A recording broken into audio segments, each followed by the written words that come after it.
இப்போ நாம் வந்து தொடர்ந்து அடுத்த கேள்விக்கு போவோம்.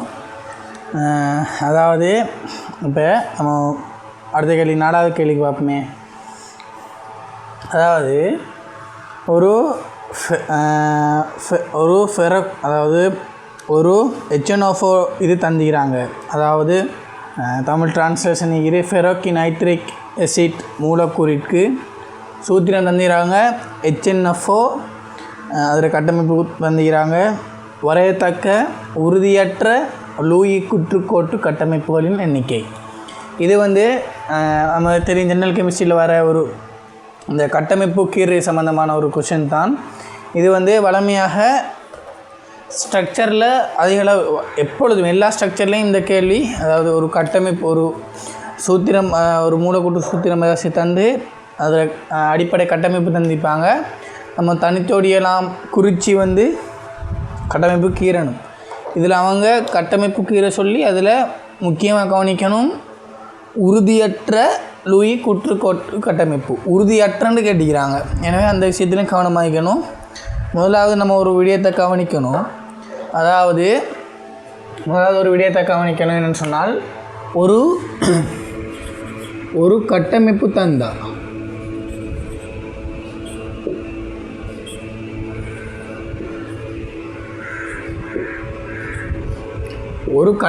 தந்தா அதில் நாங்கள் சில விஷயத்தை நம்ம அவதானிக்கணும். என்னென்ன விஷயத்தை அவதானிக்கணும்னு சொல்கிறேன் பாருங்கள். அதாவது ஒரு கட்டமைப்பு தந்தால் அதில் அந்த ஒரு கட்டமைப்பு ஏதாச்சும் ஒரு கட்டமைப்பாக இருக்கட்டுமே, அதில் முதலாவது நம்ம பார்க்கணும் வந்து மைய அணு யாருன்னு கண்டுபிடிச்சிடணும். ஒரு கட்டமைப்பு கீறதாக இருக்கட்டும், அதாவது ஒரு கட்டமைப்பு தந்தால் நம்ம முதலாவது நம்மளோட இது பார்வை இருக்கணும் மைய அணு மீது. நம்ம மைய அணு எப்படி கண்டுபிடிக்கணும் முன்னுக்கு ஒரு கேள்வியில் பார்த்தோம். அப்போ மைய அணு வந்து எப்படி கண்டுபிடிக்கணும்னு சொன்னால், அதாவது பொதுவாக அந்த கட்டமைப்பு அந்த ஒரு சேர்வையில் மின்னத்தன்மை குறைந்த அணு யாராக இருப்பாரோ அவர் தான் பொதுவாக மைய அணுவாக வருவார். விதிவிலக்கு ஐதர்சனோட வந்தால் மாறி வரும். சரிதானே? எனவே இரண்டாவது விஷயம் ஒரு கட்டமைப்பு தந்தால் இரண்டாவது விஷயம் நமக்கு தெரிஞ்சிடணும். அதாவது இலத்திரன் சோடிக்கு எதிர கணித வடிவம் தெரிஞ்சிருக்கணும். அது சம்பந்தமாக இலத்திரன் சோடி கேத்திர கணித வடிவம் தெரிஞ்சிருக்கணும் அந்த கட்டமைப்புட.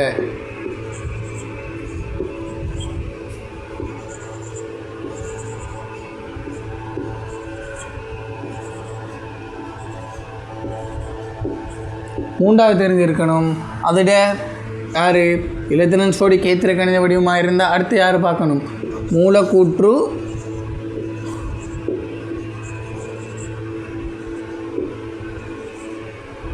வடிவம்.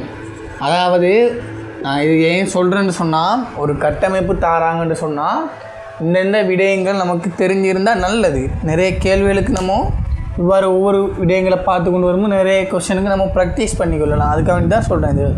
இந்த கேள்விக்கு இது பெருசாக தேவைப்படாது, இருந்தாலும் இது ஒரு விளக்கத்துக்காக வேண்டி தெரிஞ்சு வச்சுக்கொள்ளணும். அடுத்தது வந்து பரிவில் 3 விஷயம் இருக்குது. அதாவது பரிவு கட்டமைப்பு ஒரு கட்டமைப்பாக இருந்தால் அதாவது அந்த சூத்திரத்துக்கு நம்ம ஒரு அடிப்படை கட்டமைப்புக்கு நம்ம வரைய சாத்தியமான எல்லா கட்டமைப்பை சேர்த்து தான் சொல்கிறது பரிவு கட்டமைப்பு. அதாவது ஏதாவது ஒரு அடிப்படை கட்டமைப்பு தந்திருப்பாங்க. அந்த அடிப்படை கட்டமைப்புக்கு நம்ம எவ்வாறான சாத்தியம் தனிச்சொடியில் மாற்றி பயிலத்திறன்களை மாற்றி நம்ம எவ்வாறு கட்டமைப்புகள் வர இயலுமோ எல்லா கட்டமைப்பையும் சொல்கிறது பரிவு கட்டமைப்பு. அந்த பரிவு கட்டமைப்பில் எம்சிக்யூவில் கேட்பாங்க. அதாவது மொத்த பரிவு கட்டமைப்பு எத்தனைன்னு கேட்பாங்க. முதலாக கேட்பாங்க மொத்த பரிவு கட்டமைப்பு எத்தனை வரலாம் அப்படின்னு கேட்பாங்க.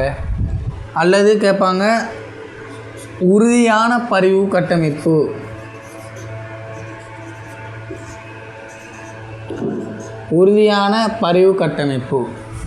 அடுத்தது 3வது கேட்பாங்க உறுதியற்ற பரிவு கட்டமைப்பு.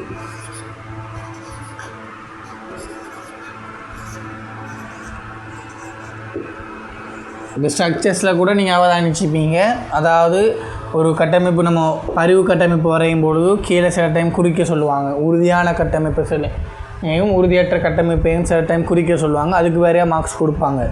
அதனால் இந்த ஒரு பரிவு கட்டமைப்பு வரைஞ்ச அதாவது ஒரு சூத்திரத்துக்கு ஒரு அடிப்படை கட்டமைப்புக்கு நாம் வரையத்தக்க மொத்த கட்டமைப்போட எண்ணிக்கையும் தெரிஞ்சிருக்கணும், உறுதியான கட்டமைப்போட எண்ணிக்கையும் தெரிஞ்சிருக்கணும், உறுதியற்ற கட்டமைப்போட எண்ணிக்கையும் தெரிஞ்சிருக்கணும். அதே போல் அடுத்த ஒரு ஆள் தான் பரிவு கலப்பு.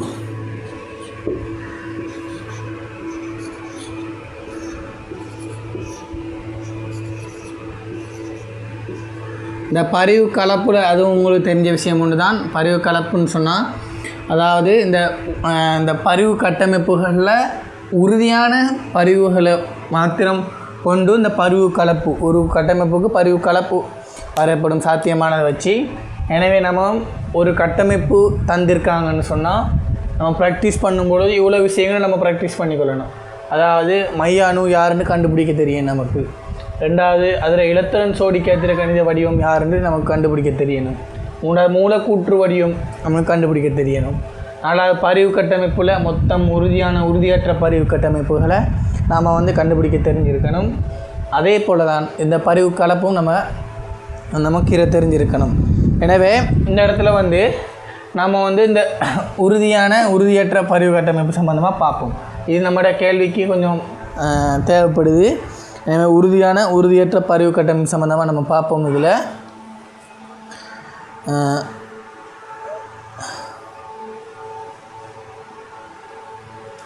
சரிதானே?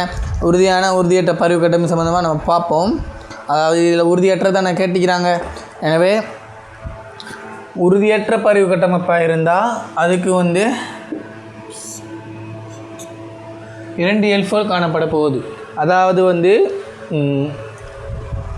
ஏற்றப்பரம்பல் குறைவானது தான். அதாவது நம்ம பரிவு கட்டமைப்புகள் மொத்தமாக வரைஞ்சிருப்போம். அதில் எது உறுதியானது கண்டுபிடிக்கிறதுன்னு சொன்னால் உறுதியானது கண்டுபிடிக்கிறதுன்னு சொன்னால் இந்த இடத்துல எந்த கட்டமைப்புக்கு ஏற்றப்பரம்பல் குறைவானதாக காணப்படுதோ ஏற்றப்பரம்பல்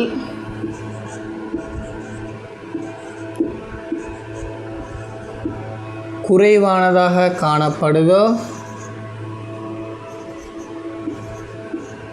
அந்த பரிவு கட்டமைப்பு தான் அதில் உறுதியான பரிவு கட்டமைப்பாக அமையப்போகுது. இப்போ ஏற்றப்பரம்பல்னு சொன்னால் அதில் அந்த சில கட்டமைப்புகள் பார்த்தா எல்லாத்துலேயுமே ஏற்றம் இருக்கும். ப்ளஸ் அல்லது மைனஸ் ஏற்றங்கள் காணப்படும். அதில் அந்த காணப்படுகின்ற அணுக்களில் எந்த அணுக்கு குறைவாக ஏற்றம் இருக்குதோ அந்த கட்டமைப்பு தான் உறுதியான கட்டமைப்பாக அமையப்போகுது.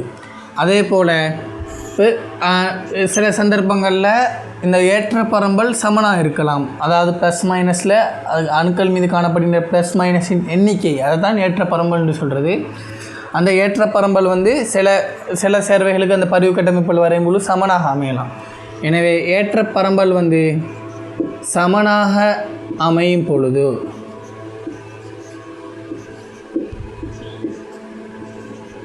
ஏற்றப்பரம்பல் சமனாக அமையும் பொழுது சமன் எனின் அதுக்கு பிற ஒரு விஷயத்தை நம்ம கண்டுபிடிக்கணும். அதில் உறுதியற்றன்னு சொன்னால் அதாவது மின்னறித்தன்மை நம்ம பார்க்கணும். அந்த இடத்துல மின்னறித்தன்மையை ஒப்பிடும் பொழுது மின்னத்தன்மை கூடியால் மின்னத்தன்மை குறைந்தால் உங்களுக்கு தெரிஞ்சிருக்கும். அதாவது மின்னத்தன்மை சொன்னால் பிணைப்பு இலைத்திறன்களை தன்னை நோக்கி கவரும் ஆற்றல் தானே. எனவே அந்த மின்னத்தன்மை கூடிய இடத்துல இலத்திரன்கள் காணப்படுறதால பக்கத்தில் மைனஸ் மறையேற்றம் தான் கூடுதல் காணப்படணும். எனவே ஏற்ற பரம்பல் சமனாக காணப்படும் பொழுது மின் எதிர் தன்மை கூடிய அணுவுக்கு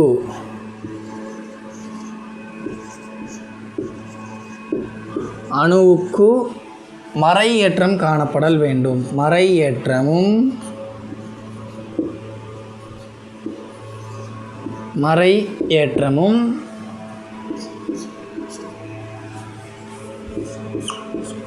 மின் எதிர் தன்மை குறைந்த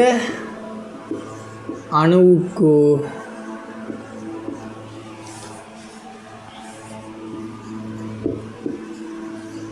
அணுவுக்கு நேர் ஏற்றமும்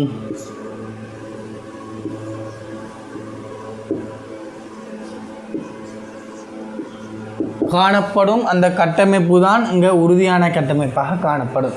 இந்த விஷயம் எல்லாம் எடுத்தானே, அதாவது ஏற்றப்பரம்பலை பார்க்கணும். ஏற்றப்பரம்பல் குறைவானது தான் உறுதியானதாக இருக்கும். ஏற்றப்பரம்பல் சமனாக காணப்படும் பொழுது மின்னத்தன்மையை ஒப்பிடணும். மின்னத்தன்மை யாருக்கு கூடவோ அவருக்கு மறையேற்றம் காணப்படும் கட்டமைப்பு. அதே போல்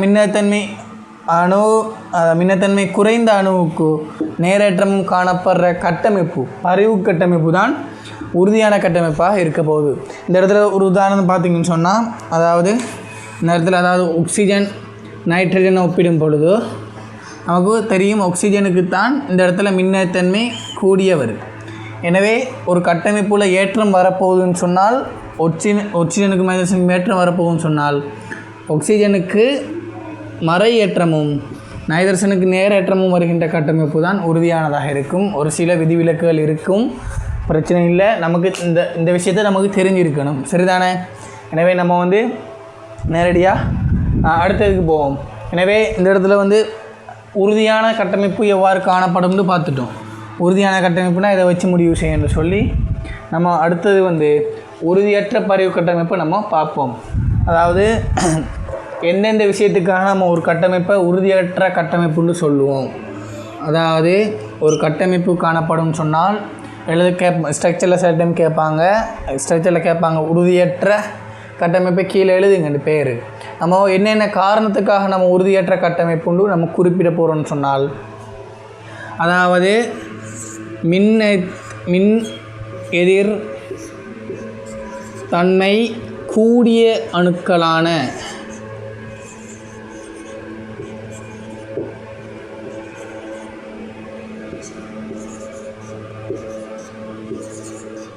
ஃப்ளோரின் ஆக்சிஜன் போன்றவருக்கு நேரேற்றம் காணப்படுதல்.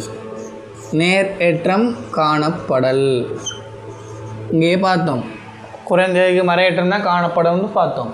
எனவே உறுதியற்ற கட்டமைப்பாக இருந்தால் நாம் இந்த இடத்துல மின்னத்தன்மை கூடிய அணுக்களான ஃப்ளோரின் ஆக்சிஜனுக்கு நேரேற்றம் காணப்பட்டால் நம்ம பொதுவாக அந்த கட்டமைப்பை உறுதியற்ற கட்டமைப்புன்னு சொல்லுவோம். இரண்டாவது விஷயமாக நாம் பார்க்கணும் இந்த இடத்துல, அதாவது நிறைய கட்டமைப்புகளுக்கு இருவோம். ஒரு அடிப்படை கட்டமைப்புக்கு அந்த கட்டமைப்புகளில் பார்க்கணும், ஏதாவது ஒரு கட்டமைப்புக்கு எல்லா அணுக்கள் மீதும் ஏற்றங்கள் வந்திருக்கிறான்னு பார்க்கணும். அதே போல் மற்ற கட்டமைப்புகளில் ஏற்றம் இல்லாமல் உறுதியான கட்டமைப்பை பார்த்து மற்ற கட்டமைப்புகள் ஏற்றம் இல்லாமல் ஒரு கட்டமைப்பில் மாத்திரம் எல்லா அணுக்கள் மீதும் ஏற்றம் ப்ளஸ் ஏற்றமாக இருக்கலாம், மறையேற்றமாகவும் இருக்கலாம். எல்லா அணுக்கள் மீதும் ஏற்றம் காணப்பட்டாலும் அதை நம்ம பொதுவாக சொல்லுவோம் என்னென்னு சொல்லி, அதுவும் உறுதியான எல்லா அணுக்கள் மீதும் காணப்படும் அந்த கட்டமைப்பு ஏற்றம் காணப்படும் கட்டமைப்பை உறுதியற்ற கட்டமைப்புன்னு நம்ம சொல்லுவோம். எல்லா அணுக்கள் மீதும் ஏற்றம்.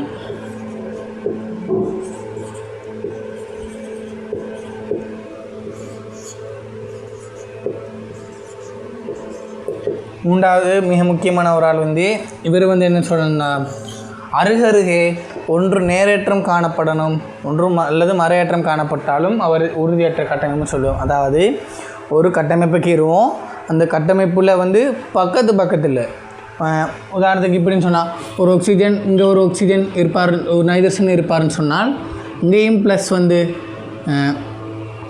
ப்ளஸ் வருகின்ற அந்த ஏதாவது ஒரு சந்தர்ப்பம் அமையும்னு சொன்னால் நம்ம இந்த கட்டமைப்பை ஒரு உறுதியற்ற கட்டமைப்பாக கருதும். அதாவது ஏதாவது ஒரு காரணத்துக்காக இந்த இடத்துலையும்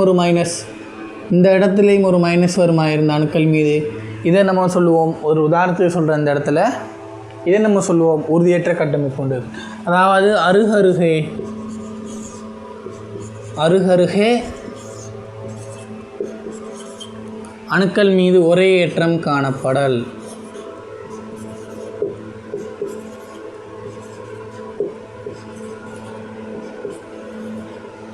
ஒரே ஏற்றம் காணப்படல்.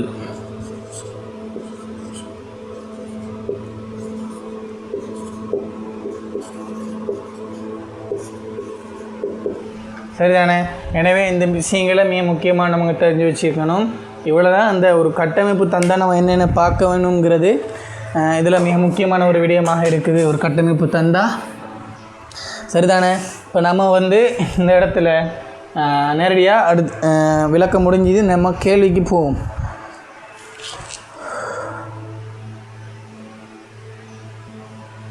இப்போ அவங்க கேள்வியில் சந்திக்கிறாங்க. அதாவது HNO4 தானே, நம்ம வளமே HNO3 HNO2 பார்ப்போம். இந்த இடத்துல HNO4 தந்திக்கிறாங்க. அது நமக்கு இலகுக்கு அந்த இது தந்துட்டாங்க, கட்டமைப்பு கீரியே தந்திக்கிறாங்க அவங்க. நம்ம இதில் எத்தனை, அதாவது நமக்கு குறிப்பிட்ட மாதிரி தான் மொத்தம் எத்தனை கட்டமைப்பு வரையலாம், அதுக்கு எத்தனை உறுதியானது இருக்குது, உறுதியற்றது இருக்குதுன்னு பார்த்தோன்னு சொன்னால் இந்த கேள்வி நம்ம இலகுவாக இருக்கும். எனவே நம்ம பார்ப்போம். முதலாவதாக அதாவது அவங்க அடிப்படை கட்டமைப்பு தந்துக்கிறாங்க. நம்ம அதை முதலாவது கீறுவோம். அடிப்படை கட்டமைப்பை கீறுவோம். இந்த இடத்துல அதாவது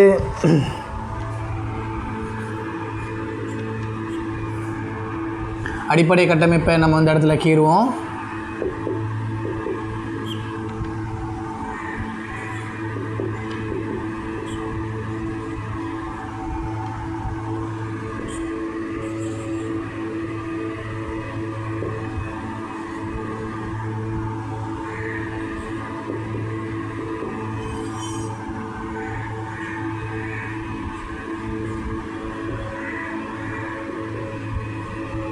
இந்த இடத்துல நம்ம அவதானிச்சா அங்கே நம்ம ஏற்கனவே குறிப்பிட்ட மாதிரி தான் மின்னத்தன்மை கூடிய அணுவுக்கு ஒரு மறையேற்றமும் குறைந்த அணுவுக்கு ஒரு நேரேற்றமும் அந்த கட்டமைப்பை தான் அவங்க உறுதியான கட்டமைப்பை அந்த இடத்துல தந்துக்கிறாங்க அவங்க. எனவே நம்ம இதில் நம்ம அடுத்த இதுக்கு கீறக்கூடிய பரிவு கட்டமைப்புகளை நம்ம மொத்தமாக கீறுவோம். அது உறுதியானதாகவும் இருக்கட்டும், உறுதியற்ற பரிவு கட்டமைப்பாகவும் இருக்கட்டும். நம்ம மொத்தம் இருக்கிற பரிவு கட்டமைப்பு எல்லாத்தையுமே நம்ம கீறுவோம். இதில் அதாவது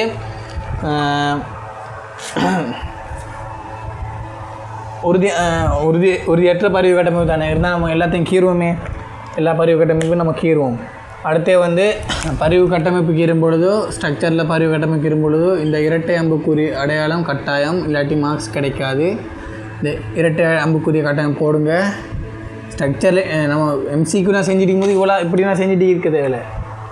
நம்ம நேரடியாக பார்த்தும் கண்டுபிடிச்சிடலாம். இது எது உறுதியானதாக இருக்கும்டோ அது ப்ராக்டிஸ் மூலம் தான் கிடைக்கும். அது ப்ராக்டிஸ் மூலம் தான் அது கிடைக்க போகுது.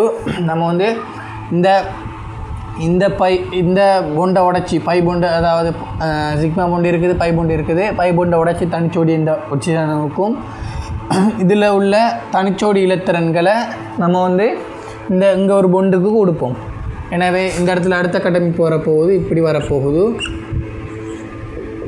அதுவும் ஒரு உறுதியான கட்டமைப்பாக தான் வரப்போகுது என்று சொல்கிறேன் பாருங்கள்.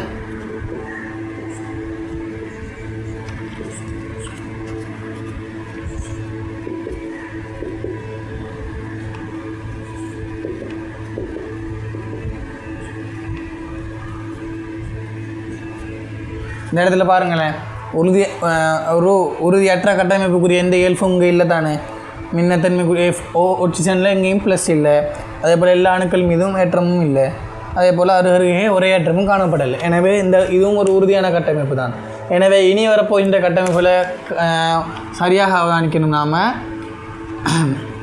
அதாவது அடுத்த கட்டமைப்பு கீறப்படும். அடுத்த கட்டமைப்பு எவ்வாறு வரப்போகும்னு சொன்னால், இந்த இடத்துல இந்த ஐக்கிற பொண்டை நம்ம இங்கே உடைச்ச மாதிரி இந்த பொண்டை உடைச்சி தனிச்சோடி இங்கே கொடுப்போம். அதே போல் இங்கே ஈக்கிற தனி ஜோடி இலத்திரனை நிதர்சனோட ஒரு பொண்டுக்கு அனுப்புவோம். எனவே இங்கே வரப்போகுது, அடுத்த கட்டமைப்பாக வரப்போகுது. நமக்கு இவ்வாறு தான் ஒரு கட்டமைப்பு வரப்போகுது. அது உறுதியானதா உறுதியற்றதான்னு நம்ம கீரிக்கு போகிறோம் கண்டுபிடிப்போம்.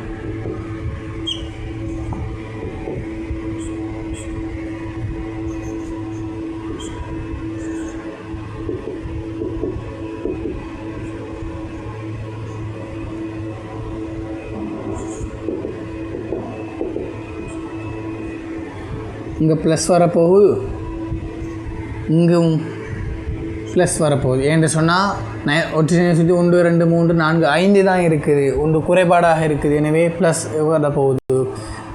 இந்த இடத்துல பாருங்கள், இந்த இடத்துல இது உறுதியானதா இல்லையா நம்ம எப்படி செக் பண்ணுறோம். இங்கே பாருங்கள், அதாவது மின்னத்தன்மை கூடிய அணுவான ஒட்சிஜன் மீது நேரேற்றம் காணப்படுது.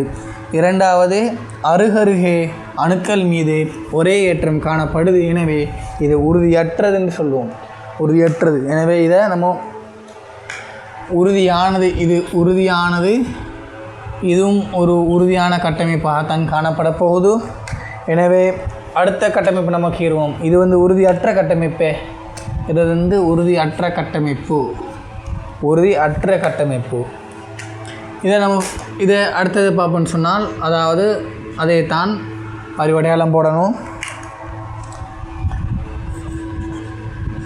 பரிவுக்குரிய அடையாளம் போட்டோம். அடுத்து இங்கே ஹைதர்சன் அதைத்தான் இங்கே உள்ள, அதாவது இது எவ்வாறு இந்த கட்டமைப்பு வரப்போகுதுன்னு சொன்னால் இப்படி வரப்போகுது. அதாவது இந்த ஒக்சிஜன், இந்த பொண்டுக்கு இங்கே வர ஒக்சிஜனோட ஒரு டபுள் பொண்டை உருவாக்க போகுது. நம்ம இந்த இடத்துல நைதர்சனுக்கு தனிச்சோடியே கொடுத்துருவாங்க.